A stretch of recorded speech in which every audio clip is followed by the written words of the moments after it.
that it treated with puffs of ammonia to kill the bacterium E. coli. The public was also outraged that the pink slime was supplying the National School Lunch Program. Its main producer, Beef Products Incorporated, announced it was closing its production facilities soon after the hoopla began. But another cleaning product used in meat production is starting to make news: chlorine. According to the website meatpoultry.com, 99% of the American poultry processors cool their birds by immersion in chlorinated water chiller baths. The European Union and Russia are duking it out with the U.S. trade officials over the chlorine-dipped poultry that few Americans realize they are eating. You see that? Few Americans realize they are eating. Number 4, hormones. Americans eat another product every day that the European Union doesn't want: beef. The European Commission's Scientific Committee on Veterinary Measures say the U.S. hormone heavy beef production poses increases in risk of breast cancer and prostate cancer, citing cancer rates in countries that do and don't eat U.S. beef. As with lean, finely textured beef, aka pink slime, Americans are blissfully unaware of the synthetic hormones zeranol, trenbolone acetate, and melangestrol acetate that are part of the recipe for the production of U.S. beef. Melangestrol acetate, which is not withdrawn in the days before slaughter, is 30 times more active than natural progesterone, says the European Commission. The powerful estrogenic chemical zeranol is associated with early puberty and breast cancers, charges the Breast Cancer Fund, a group dedicated to identifying and eliminating the environmental causes of cancer. Consumption of beef derived from zeranol-implanted cattle may be a risk factor for breast cancer, agrees a recent article in the journal Anti-Cancer Research. And trenbolone acetate is synthetic androgen?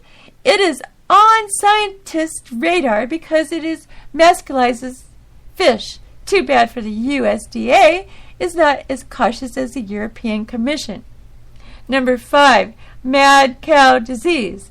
Many people have forgotten about mad cow disease, but the risks are far from gone, especially because the government has obfuscated in its final report about the final U.S. mad cow found in December 2003. The government said all potentially infectious product from the deadly cow was disposed of in a landfill in accordance with the federal, state, and local regulations.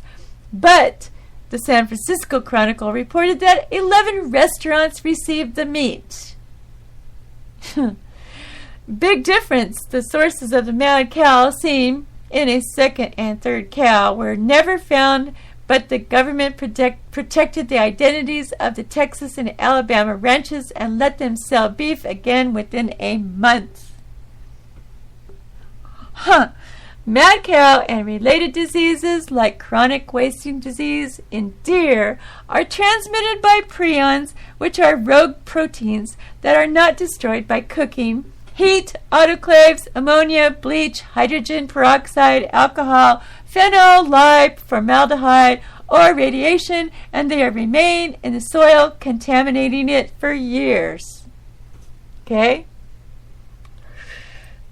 But because mad cow disease could destroy the U.S. beef industry, officials are quick to dismiss possible human cases. When suspicious cases arise, officials call them spontaneous illnesses, not from eating bad meat, but even before tests are in. Okay? Number 6, asthma-like drugs.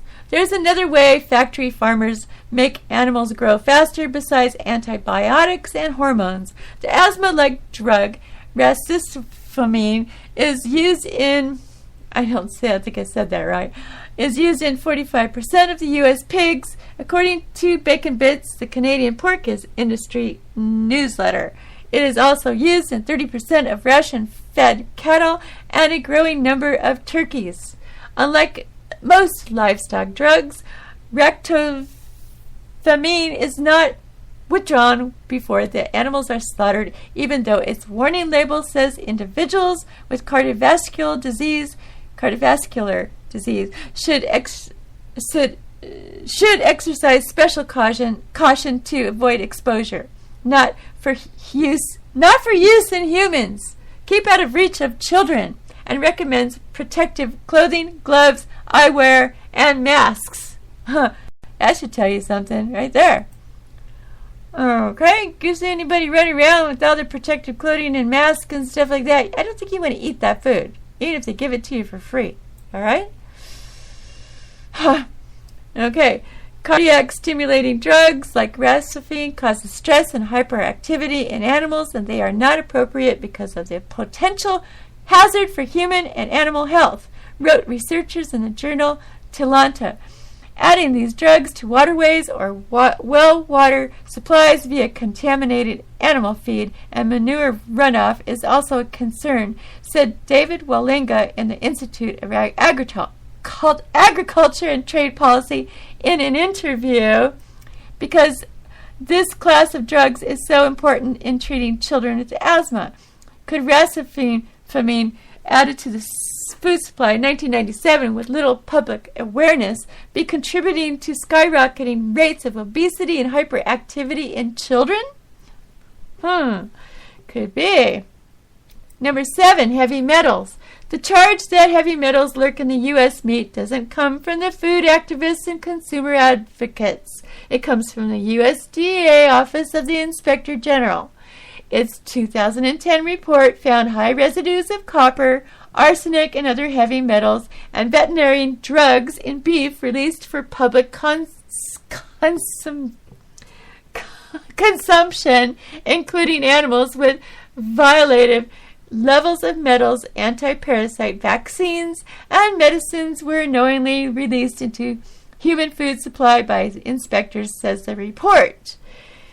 Pesticides are also a disturbing gray area, with only one of 23 high-risk pesticides tested for, the Inspector General's office said. The presence of arsenic in poultry made food news in 2011 when a government found inorganic arsenic at higher levels in the livers of chicken treated with arsenic-laced feed than in untreated chickens. This prompted Pfizer to stop marketing its arsenic feed, 3-nitro, since arsenic is a carcinogen in its inorganic form. Worries are not over, though. The FDA still allows arsenic in poultry feed for weight gain and feed efficiency, to control parasites and to improve pigmentation. Other arsenic-laced feeds besides 3-nitro remain on the market. Number 8, carbon monoxide. Why is the meat so red? A few years ago, consumer groups tried to stop the practice of modified atmosphere packaging, MAP, exposing meat to carbon monoxide to keep it looking fresh. They weren't successful. Today, as much as 70% of the meat packages in stores are treated with carbon monoxide to keep the meat's red color, oxymyoglobin, from turning to a brown or gray color, metamyoglobin, through exposure to oxygen. While like if you ever open up your hamburger meat, you open it up and it's red on the outside and it's like a grayish on the inside, if you ever notice that. That is inorganic meat.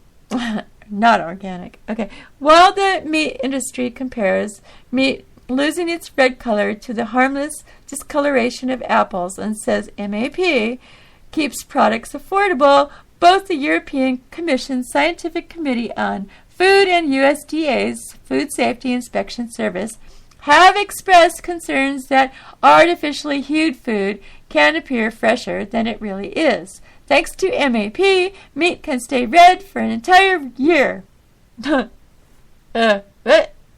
Gross. Anyway, consumers do not need to worry about being deceived, says Ann Bokeman, a lawyer with a firm representing major meat companies. When a product reaches the point of spoilage, there will be other signs that will be evidence. For example, odor, slime formation, and a bulging package. So, the product will not smell or look right. That's a relief. Number 9. Number 9, nitrates and nitrates. Okay, nitrates or nitrates. Nitrites and nitrates. There we go. Ever wonder why processed meats stay on store shelves for so long, retaining their color and flavor and not spoiling? You have preservatives, nitrite, and nitrate to thank. Nitrite and nitrate may make money for food processors, but they are linked to cancer, and when they become nitrosamines in the human body, the American Cancer Society tells people not to eat them. After a 2008 report from the American Institute for Cancer Research and the World Cancer Research Fund that showed eating just one hot dog a day increased the risk of developing colorectal cancer by as much as 21%. There were calls to ban processed meat products, especially in schools. Nitrite and nitrate are found in hot dogs, luncheon meats, bacon, Slim Jims, and most processed and cured meats. Colorectal cancer is not only the only cancer associated with nitrosamines, which have been carcinogenic suspects since the 1970s. They have also been linked to scientific articles to lung cancer, kidney cancer, stroke, coronary heart disease, and diabetes mellitus. Processed meats sound a lot like cigarettes. You are right. Cigarettes also contain nitrosamines. Okay, not done yet. Unbelievable, huh? This stuff is horrible. This show better not turn off again, because if it does, then I know somebody's really messing around my computer, and they don't want me to read this stuff. That's interesting. Okay. That just, I don't know, I lost a page? Let's see. I guess that's it. Okay, well that's it, but there's, that's just incredible stuff. There must be something missing here, but I can't find it. But anyway, I'm going to go out of this so my computer doesn't go off. And my show doesn't go off. There we go. We're still on. Okay. Last time I did all that reading, and everything just fell apart, died on me. The whole internet went off, and then the whole show didn't get recorded, which kind of ticks me off. So there's nothing I can do about it but start over again. So here I am, starting over again. So I'm going to play a song because my voice needs to relax for about a few minutes. Okay. Be right back.